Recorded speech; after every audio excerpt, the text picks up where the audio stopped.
¿Qué tal, amigos? Buenas tardes.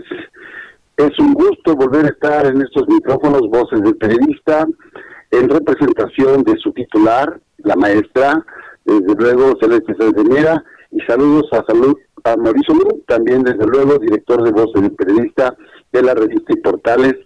Saludo a mis colegas que en esta ocasión nos acompañan, que ya es costumbre casi periodística, al maestro, al doctor Rodolfo Garza Rovira, al maestro también Rodolfo Sánchez Mina, a Ceci Tapia, Solidaridad Mil, y al maestro Leonardo Valdés, quien es especialista en temas parlamentarios. Amigos, una semana realmente interesante, importantísima. Yo siempre he comparado estos procesos legislativos con una especie del maratón, esa gran carrera. Pues ya estamos en los 42 kilómetros, nos faltan unos metros nada más. El domingo termina ya las campañas. Hay una semana de ver a ver qué pasa, porque son los momentos más cruciales. Y bueno, traemos temas muy interesantes, desde luego que lo estamos comentando aquí. El representante de los Estados Unidos, en este caso de la Agencia Central de Inteligencia, que ya está en nuestro país, y bueno, le está cayendo como cubeta, no sé si de agua fría o agua tibia, las noticias que está recibiendo para hacer esa evaluación.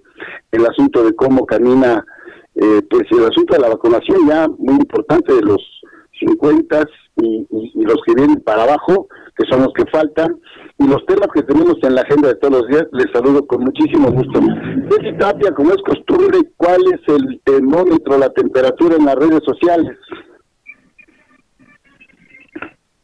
¿Cómo están? Muy buenas tardes, queridos. Mira, aquí escuchándoles, muy contenta, querido Juan, maestro Rodolfo, doctor Rodolfo, al querido periodista Valadez, con el placer de saludarle. Pues resulta que las redes sociales, pues sí, como bien dijiste, mucho es real y otro no, por eso hay que estar muy atento a las tendencias, hay que estar muy atento a lo que está pasando.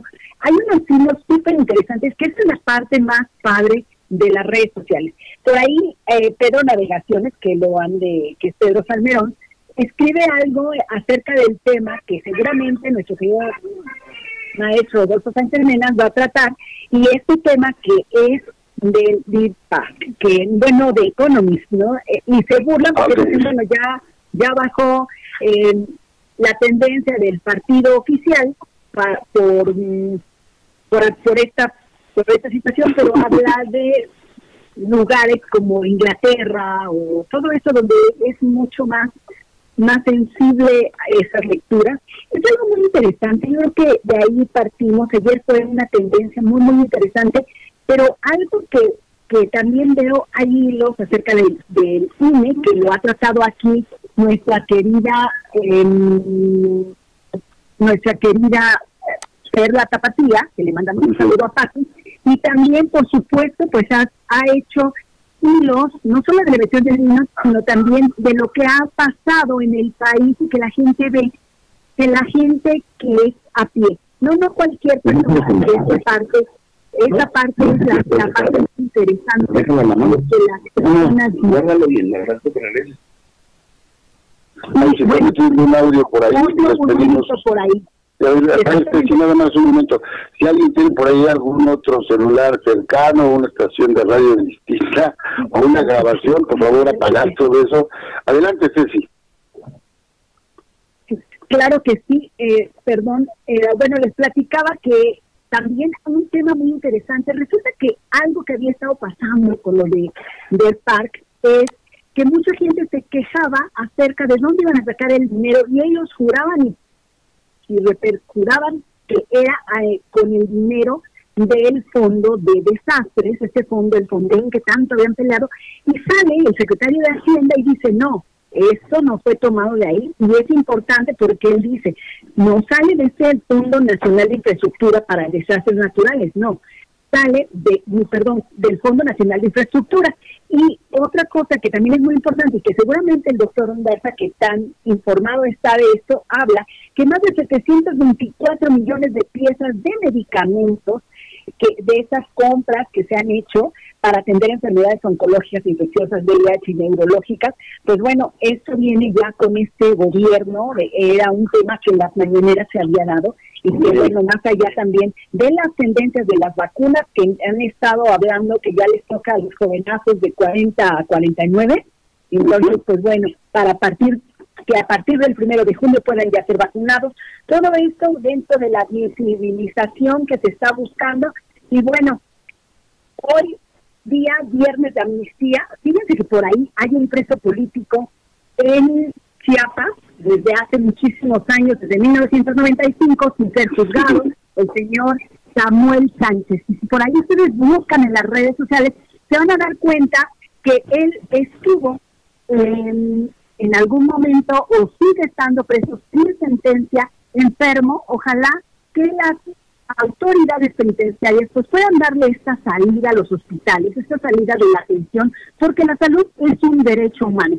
Bueno, este tema es muy, muy delicado. Hemos hablado de amnistías en el programa, se ha hablado de muchos temas, pero lo más importante ahorita en época electoral es no hagamos ruido, no esparzamos ninguna noticia falsa, porque esto pues no nos ayuda. Y un tema muy interesante que nos envía un compañero de fórmula, ustedes lo van a recordar, Juan José Dávalos, hoy nos invita a un conversatorio sobre el capítulo económico de la Constitución. Es decir, nosotros hemos vivido la pandemia, pero la pandemia no todo es malo. Las redes sociales nos han ayudado. A lo mejor si en otras épocas nos hubiera pasado estar encerrados, no tener televisión o no tener... Pero ahora estar encerrados con este tipo de facultades de poder entrar a un Zoom, a ver un YouTube, ver las redes sociales, pues algo muy interesante. Bien. Entonces, el Colegio de Economistas Metropolitanos de la Ciudad de México AC invita al conversatorio el capítulo económico de la Constitución Política de los Estados Unidos Mexicanos, en donde va a participar el doctor Jaime Cárdenas Gracia, el maestro Cárdenas Márquez y el doctor Adrián Escamilla Trejo. Claro que sí. Muy bien, algo está pasando ahí, pedimos a cabina o donde esté que guarden silencio, por favor. Amigos, ya esa es la agenda muy rápida, ya primero la información, ya se está adelantando, qué bueno que lo haga a dar información, pues de las conferencias que va a haber, que son interesantes. Vamos a lo inmediato, a lo coyuntural, a lo importante. Quisiera un comentario rápido, nos quedan 5 minutos, para entrar en el tema de la violencia en México. Creo que es necesario que los medios de comunicación, los periodistas, las instituciones, realicen un llamado a realizar una jornada en calma, con transparencia, a bajarle el tono al volumen de todos los dirigentes de los partidos políticos y no tener discursos de estridencia. Es importante porque hoy mismo ya tenemos un asunto grave, bueno, otro asesinato, un secuestro ayer. Hoy, según versión de Mario Delgado, que lo detuvo un convoy, estará por verse esas imágenes. Yo no alcanzo a ver las armas, que le empareja a una camioneta, dice que son detenidos. El asunto es que esta situación se está esperando, y no quisiéramos que los medios de comunicación, que a veces son señalados de que promueven falsa información, en muchos casos, pero no, pues también se tiene que hacer un llamado a la calma. Maestro Rodolfo Ondarza, un comentario muy breve sobre este tema.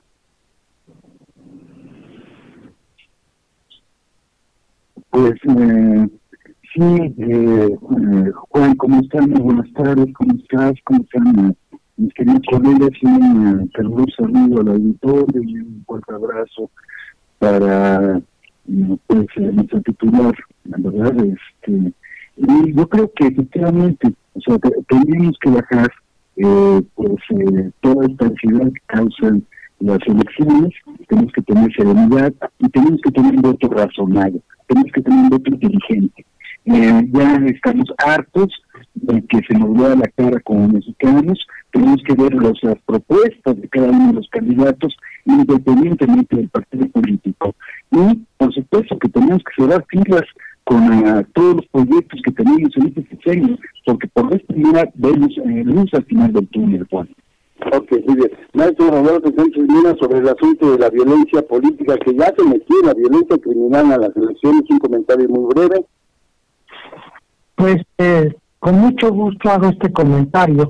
Lo que yo veo con toda claridad y profundidad es la ausencia de un plan de seguridad electoral, ¿sí? Porque sí, hay muchas muestras de ello. Por ejemplo, el desconocimiento de un comunicado de la Secretaría de Gobernación que dice que el problema está focalizado, que son reducido a unas cuantas zonas. Son 25 estados, como lo dice las 8 columnas del Universal. Está demostrado en hechos y con muertes en el estado de Veracruz, que es la cabeza del número de ejecuciones que tiene. Si está muy bien localizada toda esta geopolítica y que obedece a un diseño. Lo veremos. Estoy preparando una nota sobre necropolítica, que es quién decide, quién vive y quién muere. ¿Sí? Esto es el fondo del problema. No se trata de hechos aislados, están concatenados y están vinculados a todo un proyecto que hay que fácilmente identificar. Bien. Maestro Leonardo Valdés, un comentario sobre el tema muy breve, menos de un minuto.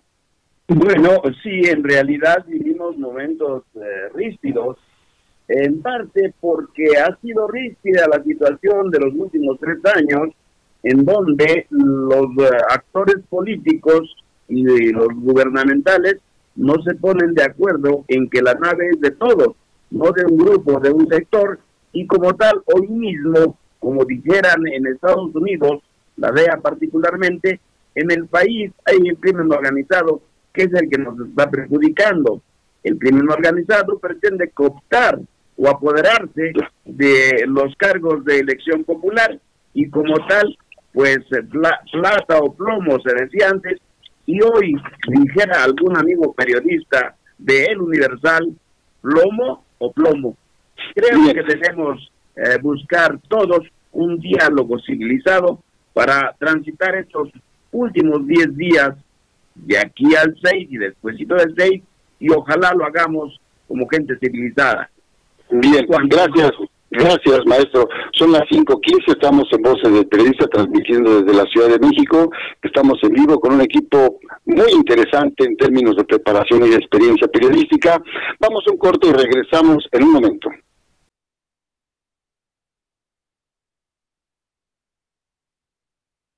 Ya regresamos aquí a Voces del Periodista, amigos y amigas. Desde luego estamos tratando de entrar el tema de la violencia en las elecciones como un tema que pues fue creciendo, se metió como la humedad y hoy no lo podemos desconocer. Ahí está la mancha, ahí están las muertes, ahí están las agresiones y tenemos que reconocer ese tema.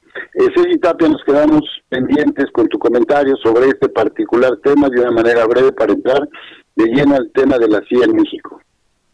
Claro que sí, mira.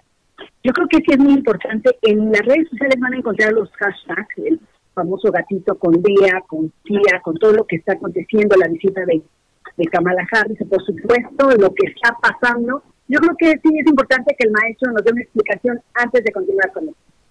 Bien, comentamos, amigos, el tema de la CIA en México no es un tema nuevo, no es un tema que nos agarre de sorpresa. Hay varios libros, hay literatura ya especializada sobre el tema. Yo recuerdo uno en especial del maestro Manuel Buendía, salió por ahí del 1983, la CIA en México, donde ligaba las acciones de esta agencia, pues que no es una agencia encubierta ni clandestina, es el brazo de inteligencia del gobierno de los Estados Unidos, uno de ellos. La injerencia en varios países, en México también, el tráfico de armas para la guerrilla centroamericana, estaban ligados también pues al asunto y protección, aunque no se diga así, de personajes de la ultraderecha, anticastristas metidos aquí en México, y los que andaban agarrando a la ETA también metidos aquí en México, entonces ellos andaban tras esa parte. Recuerdo también que un tema polémico, el periodista Raimundo Riva Palacio, sé que algunos no son de su agrado, pero estamos hablando de datos duros, fue el primero que publicó en la revista Proceso, por ese tiempo también, la lista de los nombres de los agentes de la CIA en México, que eran 33, y fue un verdadero escándalo, porque Raimundo pues se mueve en esos temas de alta seguridad. Otro de ellos, pues el mismo Pepe Reveles, otro de ellos parte de los escritores, periodistas de la revista Proceso. Entonces, es un tema que no nos es ajeno, es un tema que siempre lo tenemos presente, y hoy, pues imagínense que llegan de repente, yo me lo veo así, al México tropical, y se encuentran pues con una publicación al que le llaman a su presidente el Mesías tropical, el artículo que hay por ahí del Oye Carnal, que no está disociado para nada de toda esta campaña. Se encuentra con una serie de atentados y de asesinatos, porque el señor tiene aquí 48 horas, y ya le tocaron los asesinatos. Están viendo las reacciones. Al principal líder del partido en el gobierno lo detiene un convoy militar, según versión del mismo Mario Delgado. Entonces todo eso está bajo la observación. El tema del narcotráfico que no se aclara, y pues están votando como hongos los problemas de la seguridad nacional, y hay que ser autocríticos aquí, pues del plan que algo se está dejando de hacer bien. Para hablar de este tema, el maestro Rodolfo Sánchez Mena, quien es especialista en estos temas de la geopolítica, de la geoestrategia y también de la parte militar, nos tiene un comentario especializado. Adelante, maestro. ¿Nos escuchamos? Sí, ahora sí me escuchan. Sí. Bueno, pues entonces estamos con la visita en México del jefe de la CIA, sí, el señor William Burns. Así es. Llegó, ya lo habíamos comentado, en una nota que ustedes pueden encontrar en Voces del Periodista, que se llama La CIA en las elecciones mexicanas. ¿Qué está haciendo el señor Burns aquí en México y de qué manera se desplaya, ¿sí?, lo que no se muestra en los artículos que han evadido de fondo el tema? Pues desde luego que tiene que ver con la revista The Economist y su principal artículo. ¿Qué tiene que ver esto? Lo vamos a plantear de esta manera. Sí, el señor Burns, en lo que viene a México, fundamentalmente, él tiene interés en ser el principal operador del programa de seguridad México-Estados Unidos con el nuevo presidente Biden. ¿Sí? ¿Por qué tiene este interés? Porque llegaron antes los del FBI y los de la DEA y elaboraron un proyecto que se llama Plan Centinela, que está en el escritorio del presidente Biden. Entonces viene el jefe de la CIA y él, bueno, pues quiere ser el jefe de este proyecto. ¿Por qué lo quiere ser? Porque ya se le está dando vuelta con un plan de vida que generó millones de dólares y que pasaron en ese momento por las manos de la DEA y de Genaro, su principal operador, Genaro García. ¿Sí? Sí, Entonces, por eso, después de que Genaro ataca un convoy de la CIA, cae de la gracia de Calderón y de los Estados Unidos. La principal razón de que lo estoy procesando, pues es eso, de que agarró a balazos a los agentes de la DEA, de la CIA, que venían de Afganistán a instalar una base en México. ¿Sí? Entonces, ¿para qué sirviesen recursos de la DEA? Para financiar a los cárteles del narcotráfico y, en su última fase, la creación de metanfetaminas y su proyecto estrella, que es el fentanilo, que es un tema que está hoy en medio del debate entre Estados Unidos y México. Pues bien, ¿qué tiene que ver la revista The Economist con la CIA? Pues son los intereses de los servicios de inteligencia ingleses y norteamericanos que quieren participar en el nuevo proyecto. ¿Cómo lo están haciendo? Miren ustedes, The Economist es una revista que es propiedad del Vaticano, fíjense, del Vaticano, y que es operada a través de la familia italiana Agnelli, que es la que opera las finanzas de la banca mexicana. Ahora, la otra parte de la revista The Economist, los banqueros más importantes de Inglaterra, los Rothschild, los Schroeder, los Cadbury y los Leighton. Entonces, ¿qué es lo que nos revela esta alianza tan importante de la CIA con The Economist y la empresa Agnelli? Pues nada más que el operador de la revista Agnelli es un joven neoyorquino de 26 años, fíjense, neoyorquino, que tiene entre sus activos ser socio de la empresa, de grandes empresas automovilísticas como son Fiat, pero también con Fiat Chrysler. Desde hace buen tiempo son socios. Entonces, ¿qué nos revela todo esto? Sí, un complejo muy importante del proyecto que se está jugando en México y donde están interviniendo intereses muy poderosos y que vamos a ir mostrando esta información fuera del escándalo, fuera de todo este gran debate, para entender de fondo cuál es el problema de lo que se está planteando en México y hacia dónde conduce y cuál es la tarea que debe de tener el gobierno mexicano. Eso es un comentario. Maestro, quisiera abundar un poquito más porque para cerrar el capítulo y dedicarlo después con el doctor Ondarza a los temas que tienen que ver más con la prevención de la salud y el tema de las vacunas, si este es el tema que vamos a seguir con él. Pero yo quisiera preguntarle, este binomio también, porque se tiene la asistencia en este momento del representante de la OEA. Entonces, estamos en una situación realmente muy especial. A una semana de que terminen las elecciones, tenemos, ese es mi comentario, disculpen usted, pero vamos a llegar casi a 100 asesinatos, porque esto no se ha detenido, ni hay un programa como usted lo señala.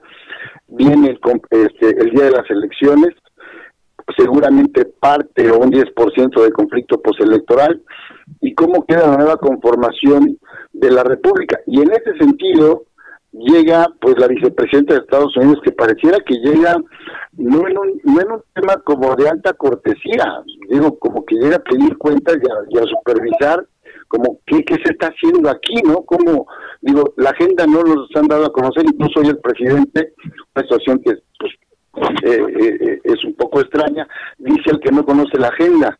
Entonces, que de eso se encarga Marcelo Ebrard. En ese sentido, ¿cuál es la opinión que tiene de esta combinación OEA, CIA, vicepresidenta, bueno, y el concierto electoral? Ya lo habíamos comentado, ya lo habíamos hecho ver al público la importancia que se decidiera la visita de la señora Kamala Harris. ¿Por qué? Hacía yo un símil. En la época del terremoto, cuando estaba el presidente, su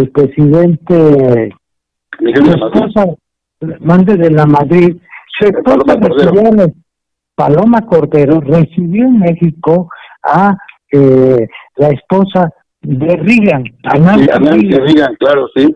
Y que hizo un comentario chusco, le dijo, perdona el tiradero.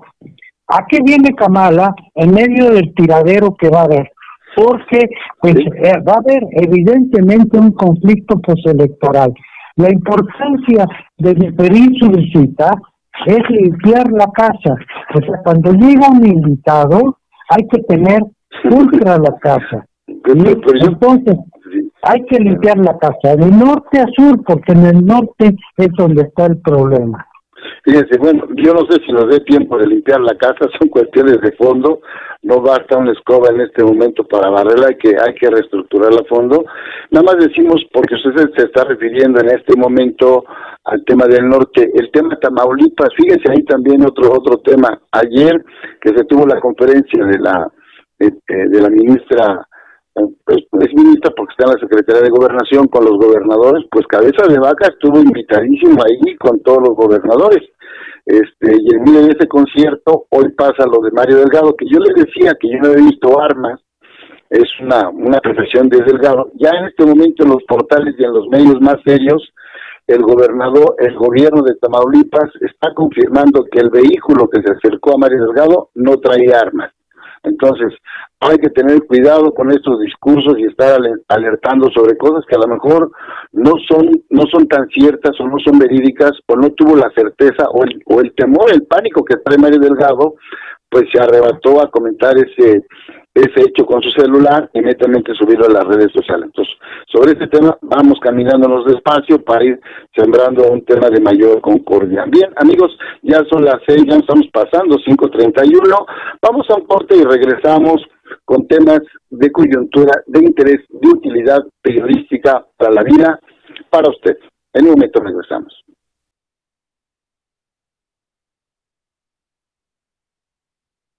¿Qué tal? Son las 5:33, aquí en ABC Radio, Voces del Periodista. Saludos a la maestra y titular de este espacio, Celeste Sáenz de Miera, que en este momento pues se encuentra en tareas periodísticas, de investigación, de organización, con temas propios del Club de Periodistas. Saludos a ella y a toda la familia. Muy bien. Maestro Rodolfo, doctor, yo siempre te digo maestro porque todos los que estamos a micrófono y tú seguramente en algún momento de tu vida has sido maestro de medicina y aparte, bueno, también parlamentario, te da el grado social y cultural de maestro. ¿Qué temas tenemos hoy, Rodolfo Ondarza? El micrófono, por favor, el micrófono que se escuche. Muchísimas gracias, Juan, y también un fuerte abrazote a nuestra gran amiga Celeste Sáenz y a nuestro director Mauricio Lund, a todos allá en cabina, un fuerte abrazo. Muy buen fin de semana para todos, también para el auditorio, ¿no? Y pues mira, quisiera platicar algo en relación a estas refinerías que vamos a tener. Vamos a ser uno de los 127 socios en México a tener estas nuevas refinerías. Okay. ¿No? En mi vida había pensado yo que fuera a ser socio de una refinería en Texas, ¿no? Y esto es muy importante, es altamente criticado obviamente por la oposición, pero es muy bueno. Son cientos de productos los que se derivan de una petroquímica, de una refinería, y podemos decir que también son decenas o centenas de medicamentos que derivan del petróleo. La parte de utilización médica, medicinal del petróleo, pues la tenemos desde la época de los egipcios, en donde usaban el petróleo para embalsamar, pero también se sabe que en Mesopotamia se usaba el petróleo con fines medicinales, sobre todo tópicos. Y se usan estos productos petroquímicos para detergentes, como plaguicidas, como cosméticos, como plásticos, además de productos farmacéuticos. A partir del eteno se forma el etanol, el cual se emplea como solventes de barnices, perfumes, pero también en productos farmacéuticos. La utilización entonces del petróleo ha cobrado una gran importancia en la industria farmacéutica y pues uno de esos productos es nada más y nada menos que uno de los medicamentos más usados en la historia moderna de la medicina, que es la aspirina. Y de eso podemos platicar, si me lo permiten, un poquito más adelante. Digamos ahorita por lo pronto que el ácido acetilsalicílico se produce partiendo de fenol, un destilado del petróleo, pero también están presentes los derivados del petróleo en antisépticos. El éter del petróleo se utiliza también para recubrir las grajeas entéricas, que son las que se disuelven en el intestino y no en el estómago, por ser muy irritantes para este órgano. También para vaselina líquida y sólida, como suavizantes y emolientes para la piel. La cetamida es un medicamento en sí, pero se usa para la síntesis de derivados de la paracetamol, derivados como paracetamol para dolores musculares, cefaleas, dolores de cabeza.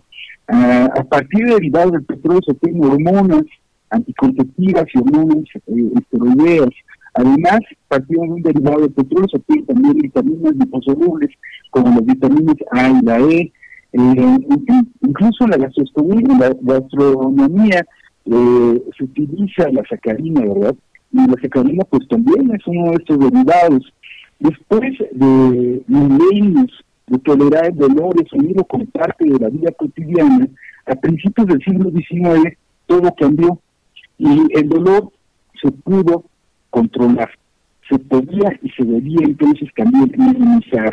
En 1845 toda esta historia empieza cuando un químico británico de 18 años de edad intentó usar alquitrán de hulla para hacer quinina, que es un medicamento contra la malaria, y que por cierto, pues son esos medicamentos que se han utilizado ahora contra el COVID inicialmente. Bueno, pues no lo logró, pero sí logró tener un tinte, un púrpura, y eso pues lo hizo tener una gran fortuna. Este hombre fue William Perkin.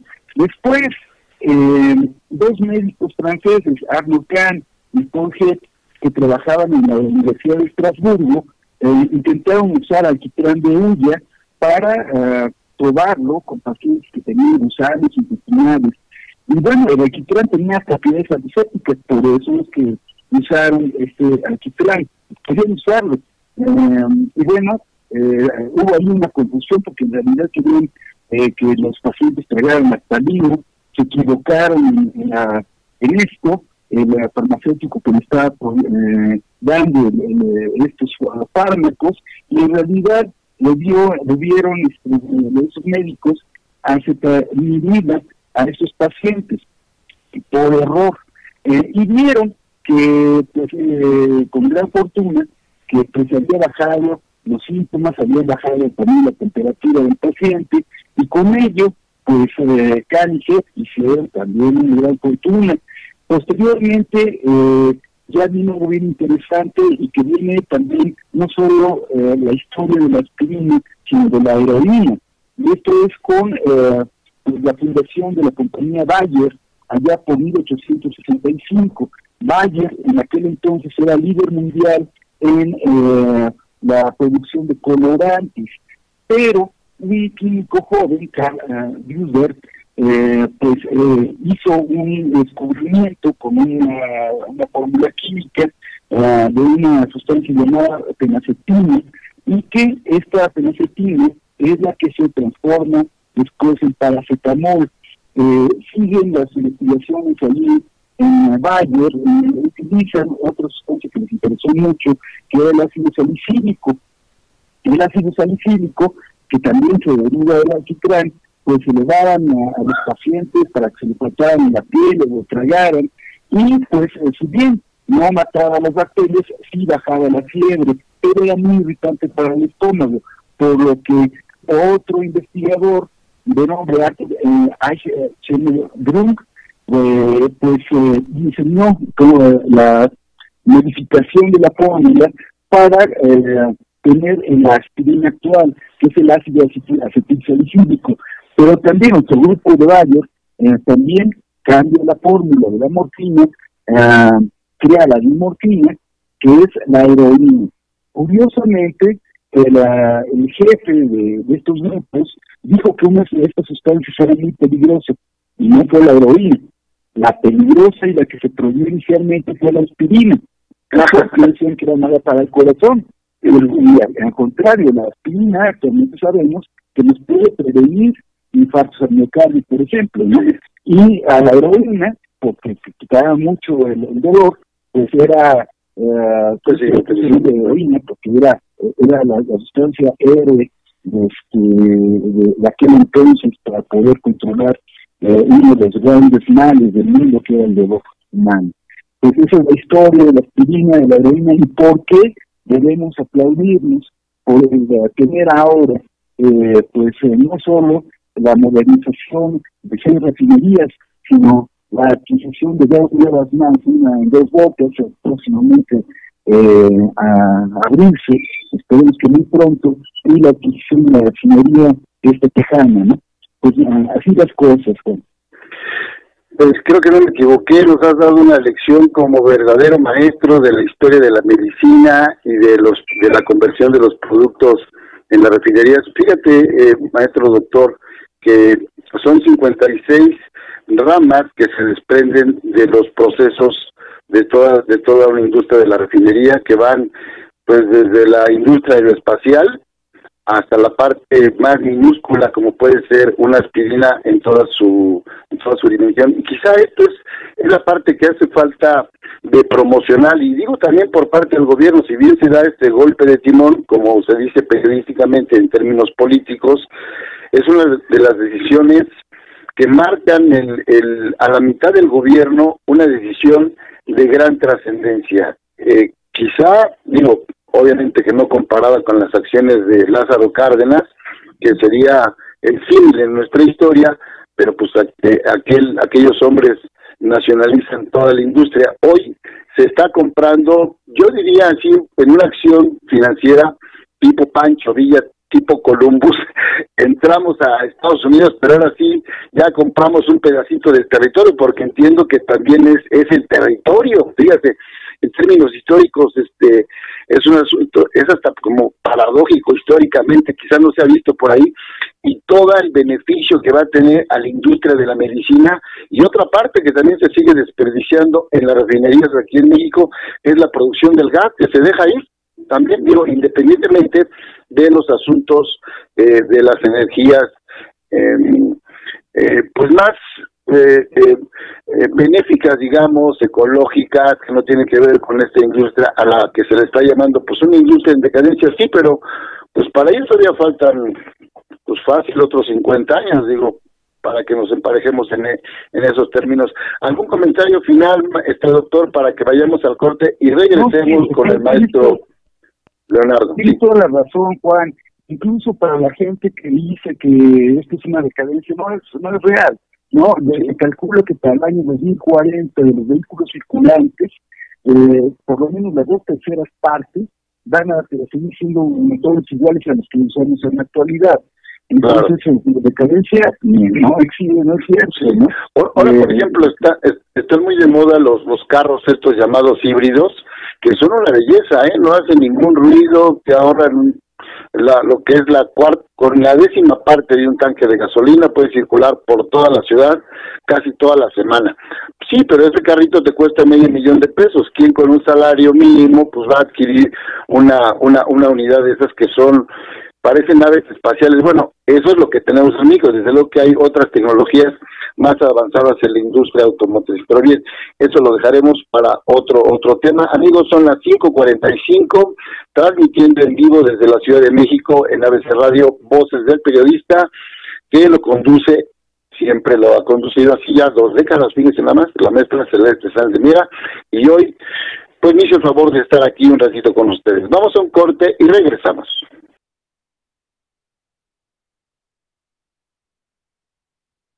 Pues ya regresamos aquí a Voces del Periodista en la recta final, aproximadamente 14 minutos y unos segundos nada más, pero mire, como dicen, el tiempo es oro, entonces hay que aprovecharla.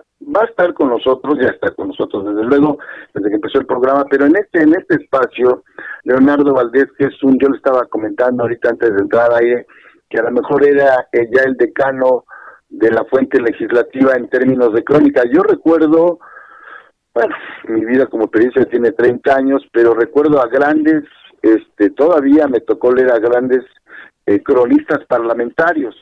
Yo he dicho quizá con razón equivocarme, pero que la crónica parlamentaria está agonizando desde hace tiempo. No la crónica como tal, que todavía es el género más legendario de todos los géneros, desde la historia de la humanidad, pero la crónica parlamentaria, por el asunto, primero la preparación que se debe tener, la especialidad, el lenguaje técnico, jurídico, el rescatar en su momento. Hay muchos ejemplos de las crónicas parlamentarias. Por ejemplo, uno nada más le voy a dar, y que define a un presidente y a una época. Cuando Carlos Salinas de Gortari estaba rindiendo los últimos informes, y en esa ocasión que se para Superbarrio con la cabeza esa del marrano, y después estando ahí Porfirio Muñoz Ledo, por ahí también Alejandro Rojas Díaz Durán, creo que hacen un escándalo por ahí, y sale pero enojadísimo Salinas de Gortari, y se le acerca a Fidel Samaniego y le dice: ¿qué pasó con la oposición? Y le dice: no los veo ni los escucho. Esa crónica, ese momento, esa frase, signó todo ese encuentro y parte de los últimos días de Salinas de Gortari. Y como esas hay muchas. Entonces, el cronista parlamentario como el testigo, como el retratista, como el gran pintor de la paleta del momento, hoy creo que está siendo desdibujado, maestro. ¿Cuál es la opinión que tiene usted? Bueno, desde luego, la crónica parlamentaria es un poco lo que hacen los deportistas en sus crónicas. Yo no juego ni he participado en ningún deporte, pero me incliné desde hace mucho tiempo por la crónica parlamentaria. Yo recuerdo haber estado en Don Teles y Allende, en el viejo, sí, claro, aquel de la Cámara, en la 49 legislatura, y de ahí para acá me han tocado muchas legislaturas muy interesantes. Una que se va a parecer en mucho a lo que se avecina después de la 64 a la 65, es la 57, en la cual se forma un grupo de los cuatro que le quitan y arrebatan el poder al revolucionario institucional que lo ha tenido por décadas. Hoy viene una elección el día 6 que nos va a permitir una recomposición de lo que es la Cámara de Diputados en particular. Yo me inclino mucho más hacia el Senado de la República y a los congresos locales. Vamos a tener los que hagan crónica, claro está, un interesante debate en cuanto pase el proceso después de las 6:08 de la noche del domingo 6. Vamos a tener carnita para discutir, para comentar. Luego la composición de la Cámara, cómo van a quedar los diferentes partidos políticos y cómo se van acomodando en el centro, a la izquierda, a la derecha, la ultra y demás, como dijera Porfirio Muñoz Ledo, como en el Parlamento de Inglaterra. Bien, tenemos interesantes temas, pero hoy el cronista parlamentario se quedó sin carnita. Resulta que huestes de los suburbios vinieron a invadir el Senado de la República el miércoles y la Comisión Permanente del Congreso de la Unión no pudo sesionar. Bueno, maestro, pero finalmente el periodista tiene información, como decía Buendía, hasta debajo de una piedra. El hecho mismo de esta, usted lo comentaba el viernes pasado, que aquí, yo también estaba aquí, que estábamos diciendo la posición de Ricardo Monreal, pues quien es el líder del Senado, así en términos generales, señalaba que ya no tenía fuero cabeza de vaca y que ya le iban a dar de baja y que iban a nombrar. Pues ahí tiene usted, más que una carnita, tiene toda una estela para discernir y diseccionar. ¿En qué quedó todo eso? Desde luego que Ricardo Monreal ha sido muy puntual al señalar que la comisión instructora en la Cámara de Diputados quitó el fuero al gobernador de Tamaulipas y no lo tiene. La Cámara local, la de diputados local, pidió una controversia constitucional a la Corte. La Corte ha dado unos días para discutir el asunto por la poca claridad que dio el ministro a quien correspondió hace unos días. En cualquier caso, el Senado de la República como tal, y con los poderes que le otorga la ley, conforme a lo que ha dicho el propio Monreal Ávila, está preparado para, en su caso, apreciar lo que podría ser un desconocimiento de los poderes, desaparición de poderes ejecutivo, legislativo y judicial en el estado de Tamaulipas. Pero por lo pronto, como en el fútbol, no hay más gol que entra a la portería. El señor está gobernando todavía desde el Palacio de Gobierno, desde la Casa de Gobierno. Ya estuvo en conferencia con la secretaria de Gobernación. Entonces, lo demás es historia, pasará a la crónica parlamentaria y ya veremos qué consecuencias o qué parte del proceso. Digo, eso usted también lo registró de una manera muy puntual y de eso estamos hablando. ¿Cuáles son los escenarios que están por venirse? Como usted dice, primero, el momento exacto de las elecciones. Segundo, hay que recordar otra frase genial, o si no genial, desdichada, de que pues se cayó el sistema y ahí pues se rompió una taza y se tuvo una nueva conformación que no termina de ser aclarado perfectamente ese capítulo. Fíjese cuántos años van y no está aclarado. El otro tema tiene que ver, de ese mismo subtema, vamos a ponerlo así, tiene que ver con la calificación, el resultado la calificación y el post-debate, que será el post-conflicto electoral. Entonces ahí hay, y como son pues 15 legislaturas, ya nos estaremos enterando, aparte de la elección del Congreso. Entonces es una decisión que yo he dicho amplia. Esta decisión marca, en mi opinión, la vida política de las próximas 2 décadas, porque como entra la reelección y va a operar también para el Senado en próximos años y opera ya para los diputados que van a tener a ver quiénes son los elegidos del señor para quedarse. Es una decisión sumamente importante, y ahí el cronista, el periodista, el que está en los hechos, el que está en el análisis, pues tendrá con ese ojo, con esa visión como la de usted, pues darnos cuenta de ello, maestro. Pues sí, para el caso de la conformación del Congreso, tenemos 500 diputaciones, 15 gobiernos de los estados y congresos locales, además de presidencias municipales. Nada sencillo. Y para el caso de Tamaulipas, pues como dijo don Fernando Marcos, en el deporte, un minuto cuenta 60 segundos. Nosotros, fíjese como no nos apartamos del tema, él desde luego pues otro cronista, pero excelso del deporte, de la época de Paco Malgesto, ¿no? Y también toda la parte taurina, ¿no? Ángel Fernández, ¿no? Bueno, ya son maestros de la palabra, ¿no? Qué bien. Amigos, ya son las 5:55, estamos por despedirnos. Les voy a pedir un comentario sobre cada uno de los temas que ustedes trataron, la frase con la que se quieran quedar, alguna frase de despedida, de sugerencia, de recordatorio a las audiencias en esta semana que va a ser crucial para la vida democrática de este país.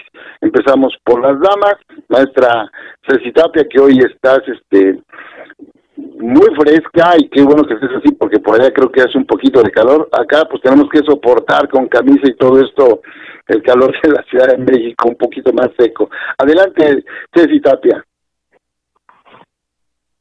Pues sí, efectivamente, aquí estamos a 33 grados, no es tanto, pero hay que estar pendientes. Nada más recordar que hoy 7:30 tendremos al maestro Jaime Cárdenas Brás, el maestro Cárdenas Márquez y Adrián Escamilla Trejo. Va a conducir Juan José Dávalos López, que ha sido nuestro compañero del Club de Periodistas de México, y que ojalá pues pueda estar presente la audiencia. Hay un Zoom, ahorita voy a publicar los números para que puedan entrar. Si recuerdas el tema, Ceci, el tema de la charla de hoy, el capítulo económico de la Constitución Política de los Estados Unidos Mexicanos. Fíjese nada más qué interesante momento que nos está comentando. Digo, voy a aprovechar porque en la semana me regalaron a mí este librito. Se dice La Constitución Política de los Estados Unidos Mexicanos para Niñas y Niños, que apenas salió el año pasado, editado por Plaza y Valdés, y bueno, está explicado de una forma muy coloquial, muy directa, muy bien. Bueno, podemos tener al menos algunos ejemplares para los amigos que hablen al programa y pasen a recogerlos ahí al Club de Periodistas. Y tenemos otro también referido a la Constitución, digo más porque lo comentó Ceci, mi Constitución. Estos son poesía cívica de Gamaliel Esparza Verduzco, que se avienta todos los artículos de la Constitución en 5 párrafos en términos poéticos. Entonces es un ejercicio muy interesante. Muy bien. Maestro Rodolfo Andarza Rovira, ¿con qué nos quedamos?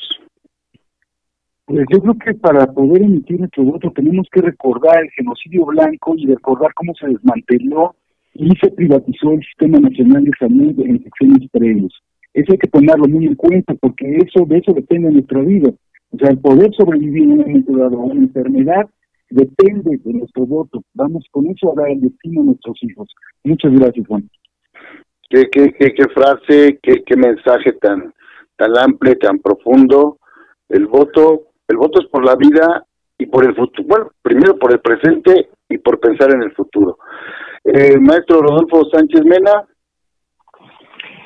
Breve, Juanito.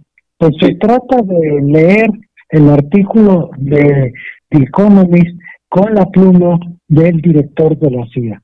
Sí, eso nos va a revelar cómo al fin del artículo, véanlo por favor, cómo se asigna una tarea cuando le pide a Biden intervenir en México. Bien, muy bien. El maestro Leonardo Valdés. Saludos cordiales a nuestra amiga Celeste, donde quiera que esté, y un recuerdo a Federico Barrera Fuentes, cronista parlamentario. Claro, ya, don Federico, incluso hay una sala de la Cámara de Diputados que lleva su nombre, ahí estuvimos en esa develación de esa placa. Muy bien, saludos donde se encuentre. Saludos a nuestra, Ceci Tapia, que ya se despidió, y a la maestra Celeste, titular de este espacio. Les recuerda que los espera el próximo lunes por este mismo canal, estación, redes sociales. Aquí la tendrá. Muy bien, gracias y bienvenidos. Buenas tardes, buen fin de semana.